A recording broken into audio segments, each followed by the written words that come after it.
সম্মানিত বিনিয়োগকারী ভাই বোনেরা, আসসালামু আলাইকুম। আশা করি আপনারা সবাই ভালো আছেন, শারীরিকভাবে সুস্থ আছেন। আমি আজকে 15 জুলাই বুধবার 2026 ভিডিও আলোচনা করছি এবং আমার আজকের আলোচনার শিরোনাম হচ্ছে সোনারগাঁর মতো শেয়ার যদি 4 গুণ হতে পারে, তবে এই শেয়ারটি কেন 10 গুণ হতে পারবে না বা 10 গুণ হওয়া উচিত? এই শিরোনামে আমি আজকে একটি শেয়ার নিয়ে আলোচনা করব, লজিক্যাল আলোচনা বন্ধুরা। আমি পরবর্তীতে এই শেয়ার নিয়ে ফান্ডামেন্টাল টেকনিক্যাল অ্যানালিসিস আপনাদের সামনে উপস্থাপন করব। তো বন্ধুরা, আমরা দেখছি সোনারগাঁ টেক্সটাইল এই শেয়ারটি 22 টাকা লেভেলে থেকে 35 যাওয়ার পর কিছুদিন স্লো থাকার পর সেটি 100 প্লাস হয়েছিল। আপনারা জানেন এটা, কারণ এটাই জানেন যে আপনারা জানেন এই শেয়ারটি নিয়ে আমি অনেকবার আলোচনা করেছি। Sonargaon, ESL, Crystal, fine food, GQ wall pen থেকে শুরু করে এরকম অনেক শেয়ার, ওরিয়েন্ট নিউট্রিশন আপনারা দেখছেন, অনেক দূরে আলোচনা করেছি এবং এগুলো অনেক দূরে ভালো অবস্থান হয়েছিল। আপনারা দেখছেন সোনারগাঁলে যে শেয়ার, তাতে পাবলিকের হাতে মাত্র 90 লাখ শেয়ার ছিল এবং তারপর শেয়ারটি যে মেকানিজম করে বা শেয়ারটিকে দাম বাড়িয়ে যে এই লেভেলে নিয়ে এসেছিল, কেন নিয়ে এসেছিল এবং কেন হয়, কিভাবে হয়? আপনারা দেখছেন ফাইন ফুডের মতো শেয়ার 70 টাকা থেকে 600 টাকা যায়, কিভাবে যায়? এবং আপনারা ওরিয়েন্ট নিউট্রিশন দেখছেন একটি সময় 70 টাকা লেভেলে ছিল, সেই শেয়ার কিন্তু 1300 হয়েছিল। এটা কিভাবে সম্ভব? এবং আপনারা আরও দেখছেন জিকিউ ওয়ালপেন 280 টাকা শেয়ার ছিল, সেটা 600-700। এই ধরনের বিভিন্ন শেয়ার, 10 টাকার শেয়ার ডোমিনেন্স আপনারা দেখছেন 80 লেভেলে যেতে। তো এটা কিভাবে সম্ভব? যেই শেয়ারগুলোতে পাবলিকের পার্টিসিপেশন খুব কম থাকে এবং খুব কম সংখ্যক শেয়ার থাকে, সেইগুলোতে ইজিলি এটা সম্ভব। সেক্ষেত্রে শেয়ারগুলো কালেকশন করে, শেয়ারকে ট্রাই করে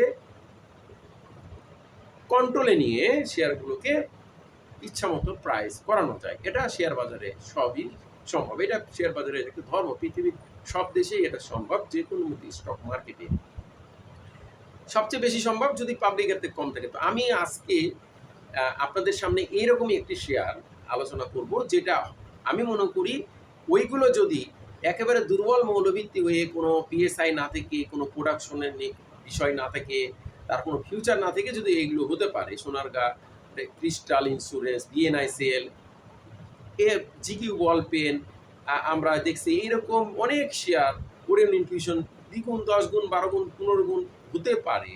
তাহলে আমি আজকে যে শেয়ারটি আলোচনা করব, এই শেয়ারটি কিন্তু তার কোম্পানির রাইজিং অবস্থান এবং আগামীর ফিউচার এবং বর্তমানে যে দেশে রাইজিং সেক্টরের একটি শেয়ার এবং পাবলিকের হাতে কম এবং ফান্ডামেন্টাল পজিশন ভালো, আগামীতে অনেকগুলো তাদের প্রোডাকশনের নিউজ আসবে, অনেকগুলো বিনিয়োগের নিউজ মানে আসার সম্ভাবনা আছে। এই কারণে আপনারা আর্থিক প্রতিবেদনে শেয়ারটি আমি যেটা বললাম দেখলে আপনারা দেখতে পারবেন, তাদের কোম্পানির মিশন, ভিশন, টার্গেট এগুলোতে দেখলে আপনারা বুঝতে পারবেন। তো এই যে সামনে যে তাদের একটা সম্ভাবনা, প্লাস শেয়ারটির মোটামুটি কিছুটা ফান্ডামেন্টাল, ইপিএস ভালো, পাবলিকের হাতে কম, সম্ভাবনা, ফিউচার এবং বাংলাদেশের রাইজিং সেক্টরের, আইটি সেক্টরের একটি শেয়ার। সুতরাং এই শেয়ারটির হওয়া উচিত, যেহেতু সোনারগাঁ, ফাইন ফুড, জিকিউ ওয়ালপেন তাদের চেয়ে অনেক অনেক গুণে বেটার পজিশনে সব দিক দিয়ে, সুতরাং এই শেয়ারটি অবশ্যই 10 গুণ হওয়া উচিত। তো আমি আজকে যেটা নিয়ে আলোচনা করব সেটা হচ্ছে রাইজিং আইটি সেক্টর বাংলাদেশে, ড্যাফোডিল কম্পিউটার। আপনারা জানেন এদের সিস্টার কনসার্ন, এদের আলাদা সাবসিডির আরও কোম্পানি আছে, তাদের সেই কোম্পানি, তাদের প্রতিষ্ঠান আছে, daffodil computers, daffodil university, daffodil বিভিন্ন প্রতিষ্ঠান আছে তাদের। এবং সবচেয়ে বড় বিষয় হলো এটা আইটি সেক্টরে কিন্তু বর্তমানে রাইজিং কোম্পানি এবং তাদের ফিউচার প্ল্যান, পিএসআই, তাদের যে ভবিষ্যৎ বিনিয়োগ যেগুলো তারা হাতে নিয়েছে, সেইগুলো যদি আসা শুরু করে, তাহলে তো এগুলো আসবে, এগুলো আছে যেহেতু কোম্পানির প্রোফাইলে আছে, এগুলো যেগুলো তো অবশ্যই একটার পর একটা আসবে। তাহলে কিন্তু শেয়ারটি অসাধারণ বড় ধরনের 10 গুণ কোনো বিষয় না। তো বন্ধুরা, অলরেডি শেয়ারটি যদিও 4 গুণ ইনক্রিজ করছে, কিন্তু আপনারা দেখছেন অহরহ বাজারে, শেয়ার বাজারে এটা ঘটে থাকে। শুধু আমাদের দেশে নয়, অনেক দেশের বাজারে ঘটে থাকে 2 গুণ, 3 গুণ, 4 গুণ, 10 গুণ, 15 গুণ, 20 গুণ। এটা স্বাভাবিক বিষয়, এটা শেয়ার মার্কেটে হয়। সেটা হওয়ার জন্য অনেক সময় এই ধরনের কোম্পানির রাইজিং নিউজ, আগামী সম্ভাবনা, ফিউচারের নিউজগুলো এবং প্ল্যানিংগুলো, কোম্পানির মালিকদের একটা ভালো উদ্যোগ থেকে শুরু করে ব্যবসা সম্প্রসারণ, এগুলোর দ্বারা এবং শেয়ারগুলো যদি আস্তে আস্তে এই বিষয়গুলোর সাথে রেখে বিনিয়োগকারীরা যদি কন্ট্রোলে নিয়ে নেয়, শেয়ারগুলোকে বিক্রি না করে কন্ট্রোলে রেখে দেয়, তাহলে কিন্তু শেয়ার এমনি ড্রাই হয়ে যাবে। তাহলে শেয়ারটি সামান্য কিছু লেনদেন হলে শেয়ারটি হল্টেড হয়ে যায় বা প্রাইস ওভার হয়ে যায়। এটা স্টক মার্কেটের নিয়ম। তো আমি আপনাদেরকে ড্যাফোডিল দেখা বিষয়টি, কম্পিউটারের বিষয়টি নিয়ে আলোচনা করছি। আপনারা দেখছেন আমার ভিডিও, যারা ফেসবুকে এবং ইউটিউবে চ্যানেলে আমার সঙ্গে রিলেটেড আছেন তারা জানেন আমি এ ধরনের শেয়ারগুলো আলোচনা করি। আমার নিজস্ব প্যারামিটার আছে যেগুলো দিয়ে আমি সিগন্যাল যেগুলো বুঝতে পারি সেগুলো নিয়ে আলোচনা করি। রিসেন্টলি আপনারা দেখছেন সোনারগাঁ, তমিজ, ইএসএল, এইরকম অনেক শেয়ার, আপনার লিগাসি ফুটওয়্যার থেকে শুরু করে ক্রিস্টাল ইন্স্যুরেন্স থেকে শুরু করে বিএনআইসিএল থেকে শুরু করে জিকিউ বলবেন ফাইন, এগুলো অনেক শেয়ার আমার চ্যানেলে আলোচনা আছে এবং সেগুলো এই রকম সিগন্যাল প্যারামিটারে আমি বুঝতে পেরেই কিন্তু আপনাদেরকে আলোচনা করেছি। ঠিক আমিও আজকে এই ড্যাফোডিল কম্পিউটার নিয়ে আপনাদের আলোচনা করব, যেগুলো মোস্টলি ওগুলো যে শেয়ারগুলো আমি নাম বললাম তার চেয়ে অনেক অনেক গুণে বেটার পজিশনে আছে। সুতরাং এই শেয়ার সম্ভাবনা অধিকতর এবং 10 গুণ, 9 গুণ, 8 গুণ এগুলো হওয়া সম্ভাবনা কিন্তু উড়িয়ে দেওয়া যায় না। যদি তাদের এই পিএসআই গুলো, কোম্পানির প্রোডাকশন নিয়ে বিভিন্ন বিনিয়োগের বিষয়গুলো আস্তে আস্তে আসে এবং এই যে যেহেতু শেয়ার সংখ্যা খুবই কম, মাত্র 1,10,00,000 শেয়ার পাবলিকের হাতে আছে আমাদের ডাটা অনুযায়ী, সেই 1,10,00,000 এবার ইনস্টিটিউট বেড়েছে।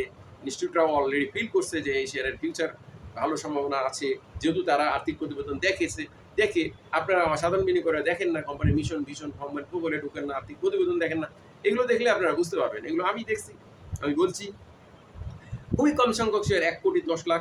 এই শেয়ারগুলোর মধ্যেও যদি এই পাবলিকের 1,10,00,000 মাত্র, টোটাল 4,99,00,000, এর মধ্যে পাবলিকের কাছে 1,10,00,000, ইনস্টিটিউটের কাছে 1,82,00,000।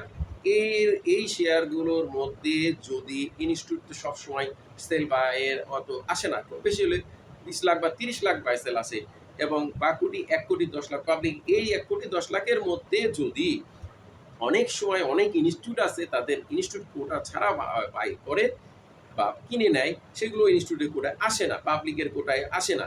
যেগুলো ইনস্টিটিউটে পাবলিকের কোটায় থাকে কিন্তু সেগুলো ইনস্টিটিউট কোটায় আসে না, সেইগুলো যদি এভাবে হয়ে থাকে, সেক্ষেত্রে এই শেয়ার যদি 50-60 লাখ, 1,10,00,000-এর মধ্যে যদি 50-60 লাখ শেয়ার কিনে নেওয়া যায়, তাহলে মাত্র 40 লাখ বা 50 লাখ শেয়ার, এর ভিতরেও অনেক ইনস্টিটিউট দেখা যাচ্ছে পাবলিকের কোটায় কিনে, তাহলে শেয়ার সংখ্যা তো খুবই কম, সীমিত।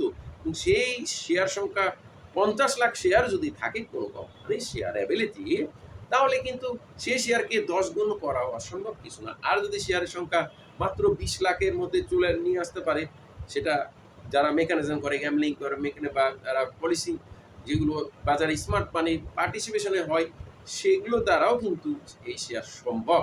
আর যদি কন্ট্রোলে হয়ে যায়, শেয়ারগুলো শর্টেজ হয়ে যায়, তাহলে তো স্বাভাবিকভাবেই শেয়ার প্রাইস ইনক্রিজ করতে পারত। তো বন্ধুরা, আমি আপনাদের সামনে এই ড্যাফোডিল কম্পিউটার নিয়ে আপনারা দেখছেন অলরেডি বিগত 4-5 দিন ধরে ফেসবুকে অলরেডি আলোচনা করছি, ইউটিউবে আজকে প্রথম আলোচনা করলাম। আপনাদেরকে আমি আবারও অনুরোধ করব, আমার আলোচনার মানে কিন্তু আপনাদেরকে বাইসেট করানোর জন্য না, বা আপনাদেরকে উৎসাহতা প্রলুব্ধ বা নিরুৎসাহিত কোনোটাই না, শুধু আপনাদেরকে এই কোম্পানির ফিউচার বা এটা যে সম্ভব একটা ভালো রাইজিং অবস্থানে থাকা শেয়ার অলরেডি 4 গুণ হয়েছে, 10 গুণ হওয়া যে অসম্ভব কিছু না বা হওয়া উচিত, এটাই আপনাদেরকে প্রকাশ করলাম মাত্র। আবারও বলছি, আমার মানে কিন্তু এটা না যে সেগুলো হবে বা হতে পারে, আমি এগুলো ফিউচার বা বর্তমান এই শেয়ারের অবস্থানগুলো দেখে এটাই ফিল করছি যে আমি যেগুলো এতদিন আলোচনা করছি এগুলোর মধ্যে হওয়ার সম্ভাবনা আছে। ধন্যবাদ। আজকে সবাই ভালো, আসসালামু আলাইকুম।